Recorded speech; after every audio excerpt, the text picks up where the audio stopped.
इस मूवी का स्टार्ट होता है और स्टार्ट में हमें एक नोटबुक दिखाई जाती है। तभी हमें पीछे से आवाज आती है कि जिसका नाम भी इस नोटबुक पर लिखा जाएगा उसकी डेथ हो जाएगी। इसके बाद हमें एक डॉक्टर को दिखाया जाता है जिसके घर के बाहर यही नोटबुक पड़ी होती है। उस पर यही लिखा हुआ था कि इस पर जिसका भी नाम लिखेंगे उसकी डेथ हो जाएगी। यही डॉक्टर एक पेशेंट के चेकअप के लिए जाता है। वो पेशेंट डॉक्टर से कहता है कि मैं मरना चाहता हूँ, मैं बहुत ज्यादा तकलीफ में हूँ, कुछ ऐसा करें कि मैं मर जाऊँ। अब ये डॉक्टर उस नोटबुक पे उस पेशेंट का नाम लिख देता है और देखते ही देखते उस पेशेंट की डेथ हो जाती है। अब इस डॉक्टर को उस नोटबुक के बारे में और भी बातें पता चलती हैं। वो ये था कि जिसका नाम भी हम इस नोटबुक पे लिखेंगे उसका नाम रियल होना चाहिए और जिसका भी नाम हम इस नोटबुक पर लिख रहे हैं उसकी शक्ल हमारे जहन में होनी चाहिए और साथ ही साथ हमने उसे देखा भी हो। इसके अलावा हमें ये भी बताया जाता है कि इस नोटबुक के होल्डर्स कुछ ऐसे होते हैं जिनके पास सिंगमी आईज होती हैं। ऐसी आंखों वाले लोग जिस इंसान को भी देखते हैं उस इंसान के सर पर उसका लिखा हुआ नाम उनको नजर आता है और जब वो नाम अपनी नोटबुक पर लिखते हैं यानी कि डेथ नोटबुक पर, तो उन लोगों की डेथ हो जाएगी।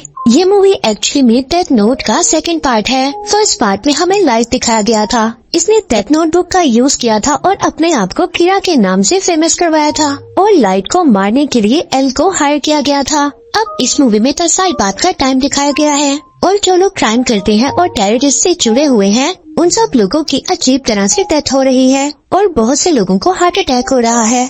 और इस बात ने लोगों को सोचने पर मजबूर कर दिया है कि कीरा वापस आ गया है और कोई है जो डेथ नोट का यूज कर रहा है। अब इन सब के लिए टास्क फोर्स बनाई जाती है और उसका हेड रखा जाता है फ्यूजिकी को। अब फ्यूजिकी एल का बेटा था। एल वो इंसान था जिसने लाइट को रिवील किया था और लाइट वो इंसान था जिसने 10 साल पहले इस डेथ नोट का यूज किया था। अब मूवी में दिखाया जाता है कि एक लड़की को डेथ नोटबुक मिली है और वो कहती है कि मैं कीरा से भी ज्यादा अच्छा इस नोटबुक को यूज करूंगी। यहाँ टास्क फोर्स को ये खबर मिलती है कि सड़कों पर लोग मर रहे हैं। मोस्टली लोगों को हार्ट अटैक हो रहा है और ऐसा लग रहा है कि जैसे कोई लड़की इस नोटबुक को यूज कर रही है। इन्हें बताया जाता है कि जिस लड़की ने हुडी पहना हुआ है वो डेथ नोटबुक का यूज कर लोगों को मार रही है। अब टास्क फोर्स मौके पर पहुंच जाती है और उनको पता चलता है कि इस लड़की के पास शिंगमे आइज हैं। इसके बारे में आपको पहले भी बताया है कि जिन लोगों के पास शिंगमे आइज होती हैं उनको उस इंसान का नाम उसके सर पर लिखा हुआ नजर आ जाता है। अब ये लड़की लोगों के नाम पढ़ रही है, उस डेथ नोटबुक पर लिख रही है और लोगों को मारती जा रही है। अब टास्क फोर्स मौके पर पहुंच जाती है और ये लोग उस लड़की से डेथ नोटबुक ले लेते हैं और उस लड़की को कोई मार देता है। वहाँ पर कोई और भी होता है जो डेथ नोटबुक पर उस लड़की का नाम लिख देता है और उस लड़की को मार देता है। यहाँ टास्क फोर्स अब उस नोटबुक को अपने पास रख लेते हैं और वो लड़की मर जाती है। अब यहाँ पर सब लोग जब डेथ नोटबुक को टच करते हैं तो उसका ऑनर सामने आ जाता है। जैसा कि ये रूल है कि डेथ नोटबुक को जब लोग टच करते हैं तो उसका ऑनर सामने आ जाता है। इस बुक का ऑनर इन लोगों को बताता है कि इस दुनिया में टोटल 6 डेथ नोटबुक्स हैं। लोग इससे पूछते हैं क्या नोटबुक्स इनसे ज्यादा भी हो सकती हैं? तो वो कहता है कि नहीं, इससे ज्यादा नहीं हो सकते। ह्यूमन वर्ल्ड में सिर्फ 6 नोटबुक्स ही अलाउड हैं। अब टास्क फोर्स का टास्क ये था कि उन्होंने बाकी 5 नोटबुक्स को ढूंढना था। इसके बाद हमें दिखाया जाता है सभी लैपटॉप्स, मोबाइल, मॉनिटर में कीरा वायरस फैल जाता है। यानी कि हर लैपटॉप, मोबाइल, मॉनिटर में कीरा की वीडियो चल रही थी। सबके लैपटॉप, मोबाइल्स वगैरह हैक हो चुके थे। कीरा अपने वीडियो में ये बता रहा था कि नेक्स्ट कीरा वो होगा जो सभी नोटबुक्स को इकट्ठा करेगा। इसके बाद वो मुझसे मिलेगा। मेरे पास एक नया प्लान है। मैं ऐसी दुनिया बनाना चाहता हूँ जहाँ पर पीस होगा। यहाँ पर टास्क फोर्स में एक ऑफिसर दूसरे ऑफिसर से पूछता है कि क्या लाइट की डेथ हो गई थी? तो वो कहता है कि हाँ, लाइट की डेथ हो गई थी, मेरे सामने ही हुई थी। अब इन लोगों को समझ नहीं आ रही थी कि अगर लाइट की डेथ हो गई है तो न्यू कीरा कौन है जिसने नोटबुक्स को इकट्ठा करने का मैसेज दिया है। साथ ही हमें ये भी बताया जाता है इन ऑफिसर्स ने एक दूसरे को अपने रियल नेम नहीं बताए हुए, क्योंकि कीरा इनमें से भी कोई हो सकता है और अगर उसे रियल नेम पता हो तो वो रियल नेम उस डेथ नोटबुक पर लिखेगा और इस तरह से इन लोगों की भी डेथ हो सकती है। इसीलिए ये एक सीक्रेट टास्क फोर्स थी।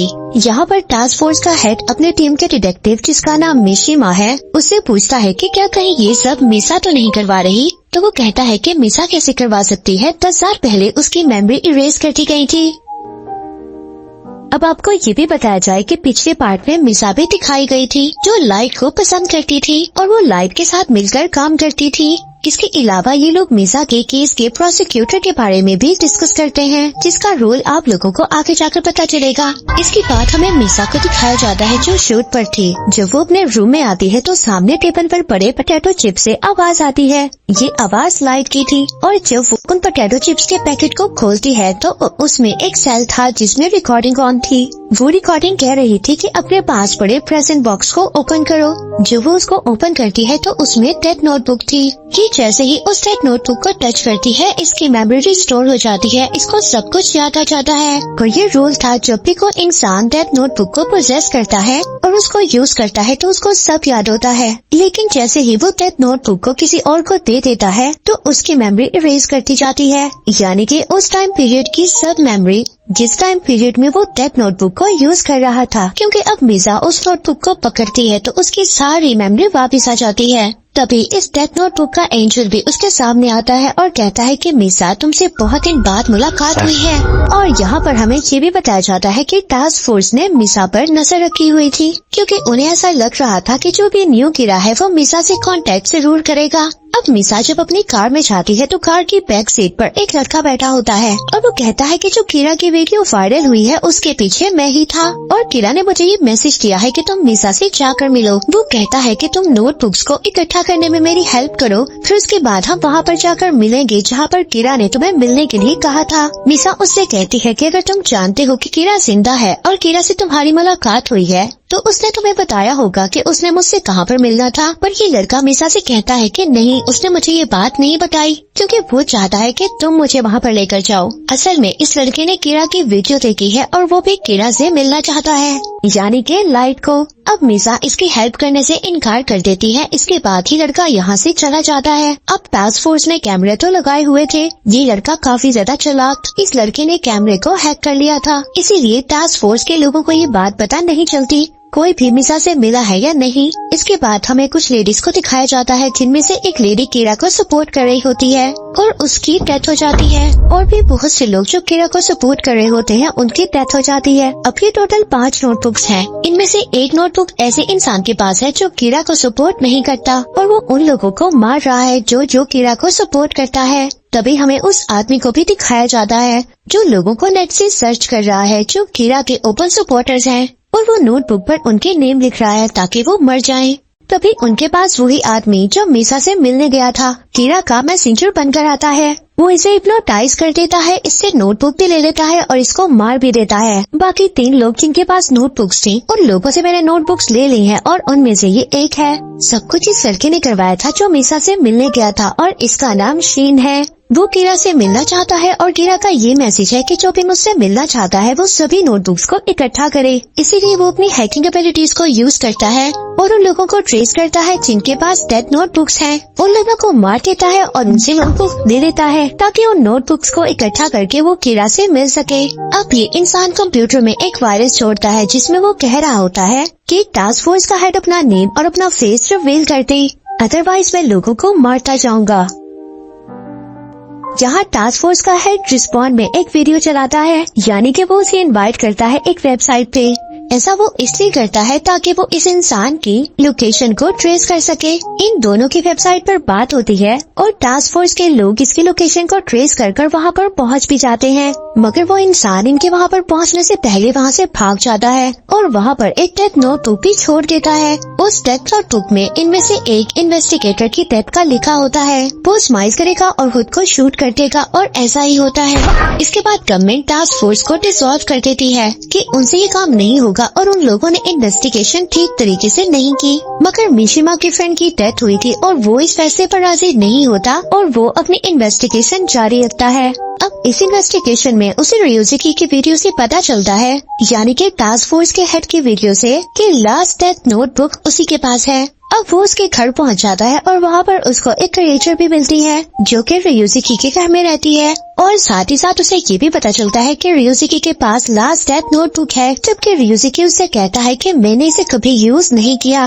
वो कहता है कि एल ने मुझे ये नोटबुक दी थी और मुझे कहा था कि इस नोटबुक को कभी भी यूज नहीं करना और ना ही मैंने कभी ये नोटबुक यूज की। रियोजुकी उसे कहता है कि अगर मैं तुम्हें मारना चाहूँ तो इस क्रिएचर के जरिए मैं तुम्हें मार भी सकता हूँ, लेकिन मैं तुम्हें नहीं मारूंगा। अब मिशिमा उस पर ट्रस्ट करता है और वहाँ से निकल आता है। अब इन लोगों को ये नहीं पता असल में न्यू कीड़ा कौन है। इसके बाद मिशिमा को अरेस्ट कर लिया जाता है लाइट के बेटे के केस में, क्योंकि मिशिमा को ये टास्क दिया गया था कि वो लाइट के बेटे को और साथ ही प्रोसिक्यूटर को ढूंढेगा, मगर वो नहीं ढूंढ पाया, इसलिए मिशिमा को अरेस्ट कर लिया गया था कि वो भी शायद कीड़ा से मिला हुआ है। अब जब मिशिमा को अरेस्ट कर लिया जाता है तो वहाँ पर टास्क फोर्स का हेड उसको छुड़वाने के लिए आ जाता है और कहता है कि हम दोनों मिलकर न्यू कीड़ा को ढूंढेंगे। अब ये दोनों मिलकर प्लान बनाते हैं और दोबारा से उस लड़के से मिलकर कांटेक्ट करते हैं जिससे पहले वेबसाइट पर कांटेक्ट हुआ था। उसकी लोकेशन भी ट्रेस की, मगर वो भाग गया। ये उससे कहते हैं कि हमारे पास डेथ नोटबुक्स हैं, हम वो तुम्हें देंगे, और उससे आर्ट सेंटर पर मिलने का डिसाइड भी कर लेते हैं। अब वो भी मान जाता है कि वो इन लोगों से डेथ नोटबुक ले लेगा और साथ ही रियुजुकी से भी कहता है कि तुम अपने फेस को मेरे सामने रिवील करोगे, और साथ ही वो मिसा की हेल्प भी मांगता है जिसके पास शिंगमी आइज है। अब प्लान के मुताबिक रियुजुकी सेंटर में पहुंच जाता है जहां पर उस लड़के को भी पहुंचना था। मिशिमा ने दूसरी चीजों पर भी नजर रखी हुई थी और इनके कुछ टीम मेंबर्स भी इनके साथ थे, मगर तभी वो इंसान जिससे इन लोगों ने मिलने जाना था वो सिग्नल्स को जैम कर देता है। तभी वहाँ पर मिसा भी आ जाती है जो इनके 3 टीम मेंबर्स को मार भी देती है और साथ ही साथ इनके टास्क फोर्स के हेड को भी मार देती है। इसके बाद वो उस लड़के से जाकर मिलती है जिसने इन लोगों से मिलने का कॉन्ट्रैक्ट बनाया हुआ था और उसको कहती है कि तुमने मुझे कहा था लाइट जिंदा है, मैंने उसकी तस्वीर को अपनी शिंगमा आइज से देखा है जिससे मुझे पता चला है कि वो मर चुका है। और ये वीडियो जो कीड़ा की रिवील हुई है यानी कि लाइट की, वो किसी और की है। इसके अलावा वो उसे माउंटेन पर एक होटल में जाने का भी कहती है, जो बात रियुजुकी सुन लेता है और अपने बाकी टीम मेंबर्स को भी वहाँ पर पहुँचने का कह देता है। दूसरी तरफ वो लड़का जो कीड़ा के लिए सभी नोटबुक्स इकट्ठी कर रहा था, अब उसको भी ये बात पता चल गई थी कि कीड़ा मर चुका है और वो अब होटल पर पहुंच जाता है जहाँ पर उससे मिसा ने कहा था। वहाँ पर जाकर वो डेथ एंजल से कहता है कि कीड़ा मर चुका है और ये वीडियो जिस इंसान की वायरल हुई है वो कीड़ा नहीं है बल्कि कोई और है। तो कहता है कि मैं तो कीड़ा को फॉलो करता था और वो तो मर चुका है। वो कहता है कि अब जो ये डुप्लीकेट है इसको मैं मार दूंगा और कीड़ा का अब काम मैं करूंगा, अब डेथ नोटबुक का यूज सिर्फ मैं ही करूंगा। और वो कहता है कि मैं अब उस इंसान को ढूंढना चाहता हूँ जो न्यू कीड़ा है यानी कि कीड़ा बना हुआ है। इसके बाद वो डेथ एंजल से कहता है कि मुझे शिंगमी आइस दे दो। डेथ एंजल उसको उसी वक्त शिंगमी आइस दे देता है और शिंगमी आइस लेने के लिए इसको अपनी आधी जिंदगी कुर्बान करनी पड़ती है।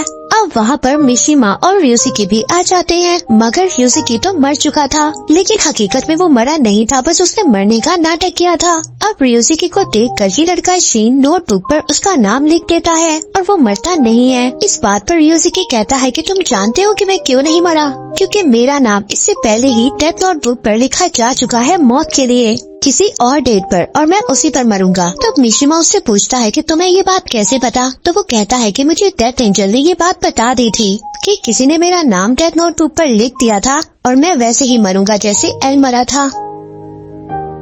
मगर रियुजुकी कहता है कि इसने तो मेरा नाम नहीं लिखा था मरने के लिए, अगर इसने ऐसा किया होता तो मैं मर जाता, यानी कि न्यू कीड़ा ये नहीं बल्कि कोई और है। अब मिशिमा उससे पूछता है कि ये नहीं तो फिर कौन हो सकता है, जिस पर शेंग ये सब सुनकर कहता है कि लाइट का एक बेटा भी था, हो सकता है कि वो न्यू कीड़ा हो और वही ये सब कुछ कर रहा हो। रियुजुकी इस बात पर कहता है कि वो अगर अभी होता तो वो सिर्फ 9 साल का होता और वो इतना छोटा ये काम नहीं कर सकता था। अब रियुजुकी मिशिमा से पूछता है कि उसके बेटे को ढूंढने का काम तो तुम्हारा था, तुम बताओ कि केस में तुम्हें क्या कुछ पता चला। वो कहता है कि मुझे तो कुछ भी याद नहीं है, मुझे तो कुछ भी नहीं पता चला। रियुजुकी कहता है कि तुम कैसे भूल सकते हो, तुमने इस केस पर काम किया था। अब रियुजुकी को यहाँ पर शक हो जाता है। वो कहता है कि एक इंसान अपनी मेमोरी तभी भूल सकता है जो वो डेथ नोटबुक को किसी और को दे देता है, यानी कि तुम ही न्यू कीड़ा हो और तुम्ही ने डेथ नोटबुक का यूज किया था। अब मिशिमा इस बात पर परेशान हो जाता है और कहता है कि मैंने नहीं किया। अब रियुजुकी कहता है कि इस डेथ नोटबुक को दोबारा टच करो जिससे तुम्हारी मेमोरीज वापस आ जाएंगी। अब मिशिमा उस डेथ नोटबुक को टच करता है और उसकी सारी मेमोरी वापस आ जाती है, जिससे ये बात हमें पता चलती है कि लाइट के बेटे को प्रोसिक्यूटर ने मार दिया था डेथ नोटबुक पर उसका नाम लिखकर, और मिशिमा भी वहाँ पर पहुँच गया था। और जब उसने ये देखा कि मिशिमा को ये सब बातें पता चल चुकी हैं, तो वो मिशिमा का नाम भी डेथ नोटबुक पर लिखने वाला था, मगर तभी मिशिमा ने उसको गन से फायर कर दिया था और इसके बाद ये नोटबुक मिशिमा के पास आ गई थी। तभी उसे कीड़ा का मैसेज भी मिला था जो उसने अपने बेटे के लिए छोड़ा था, जिसमें उसने ये कहा था कि जब तक तुम्हें ये मैसेज मिलेगा तब तक मैं मर चुका हूँगा और मेरे बाद तुम इस काम को आगे बढ़ाओगे। और इसके बाद मिशिमा ने उस डेथ नोटबुक का यूज करना स्टार्ट कर दिया और उसका ख्याल था कि कीरा तो सिर्फ क्रिमिनल्स को मारता था, मैं इस दुनिया से जंग को ही खत्म कर दूंगा। और वो टेररिस्ट को मारने लगता है। उसको ये भी पता चला था कि न्यू टास्क फोर्स बनी है और उसका हेड रियोजुकी है और उसी वक्त उसने रियोजुकी की डेथ भी लिख दी थी डेथ नोटबुक पर। रियोजुकी की डेथ मिशिमा ने ही लिखी थी और डेथ लिखने के बाद उसने वो बुक एंजल को दे दी थी और इसके बाद उसकी मेमोरी इरेज हो गई थी और साथ ही साथ उसने कीरा की वीडियो को भी एडिट किया था। कीरा वीडियो में ये कह रहा था कि जब तक आप लोगों को ये मेरी वीडियो मिलेगी मेरी डेथ हो गई होगी, मगर उसने वीडियो को एडिट किया और उसमें ये लिखा कि मैं जिंदा हूँ और उसके बाद उस वीडियो को वायरल करने का डेथ एंजल को कह दिया और साथ ही नोटबुक को भी डिस्पोजेस कर दिया, यानी कि वापस कर दी और उसकी मेमोरी इरेज हो गई। अब प्रेजेंट में आते हैं जहाँ पर सबको ये बात पता चल गई थी कि मिशिमा ही न्यू कीरा है। अब यहाँ पर ये बातें चली रही होती है, तभी वहाँ पर पुलिस आ जाती है। शीन उनसे बचने की कोशिश करता है मगर इन सब में शीन की डेथ हो जाती है। वो मरने से पहले सभी डेथ नोटबुक्स मिशिमा को दे देता है। अब मिशिमा और रियोजुकी एक सबवे से भागने की कोशिश करते हैं। वहाँ पर एक टास्क फोर्स की मेंबर भी आ जाती है और वो मिशिमा को मारने की कोशिश करती है, मगर जब उसको पता चलता है कि मिशिमा कीरा है, पर तभी रियोजुकी के घर में जो क्रिएचर रहती थी वो मिशिमा को आकर बचा लेती है। अब उसे किसी को मारना अलाउ नहीं था, लेकिन उसने एक लड़की की जान ली थी, इसलिए वो भी वहाँ से खत्म हो जाती है। यहाँ पर मिशिमा और रियोजुकी को भी कस्टडी में ले लिया जाता है। अब यहाँ पर रियो यानी डेथ एंजल मिशिमा को बताता है कि 6 डेथ नोटबुक्स दुनिया में लाई गई थी, तो वो कहता है कि लोग अपनी लालच से पास नहीं आएंगे और इस तरह मेरा फन चलता रहेगा। इस पर मिशिमा कहता है कि वो 6 डेथ नोटबुक तो सिक्योर है और अब गवर्नमेंट की कस्टडी में है। तो रियो कहता है कि नहीं, इंसानों का लालच कभी भी खत्म नहीं हो सकता, ये गेम तो चलती ही रहेगी। और ऐसा ही होता है। इसके बाद मिशिमा को जेल में दिखाया जाता है, जहाँ पर रियोजुकी उसके पास आता है। उसको आकर बताता है कि वो गाड़ी जिसमें नोटबुक्स को लेकर ले जाया जा रहा था, उस पर टेररिस्ट ने अटैक किया है, जिसमें से 4 नोटबुक तो मौके पर ही खत्म हो गई और बाकी तो नोटबुक्स मिसिंग हैं। और साथ ही रियोजुकी मिशिमा को ये भी कहता है कि तुमने आज ही के दिन डेथ नोटबुक पर मेरा मरना लिखा था, यानी कि आज मैं मर जाऊंगा। इसके बाद वो मिशिमा से कहता है कि इसके बाद तुम इस मिशन पर काम करोगे। मिशिमा कहता है कि मैं इतना क्वालिफाइड नहीं हूँ, तो रियोजुकी ये कहता है कि मिशिमा तो मैं हूँ, अब रियोजुकी तुम हो और तुम क्वालिफाइड हो, क्योंकि समझो कि मिशिमा तो मर रहा है और रियोजुकी जिंदा रहेगा। इसके बाद मिशिमा उसको अपना रियल नेम बताकर वहाँ से चला जाता है, क्योंकि रियोजुकी हमेशा कहता था कि वो लॉ के ऊपर है, इसलिए उसने मिशिमा को वहाँ से आजाद करवा दिया। अब मिशिमा वहाँ से चला जाता है और रियोजुकी की वहाँ पर डेथ हो जाती है। साथ ही हमें मूवी के एंड में लाइट की एक वीडियो भी दिखाई जाती है। वो हंस रहा होता है और कह रहा होता है कि सब कुछ वैसा ही हुआ जैसा मैंने प्लान किया था। इसके बाद ये मूवी यहीं पर एंड हो जाती है।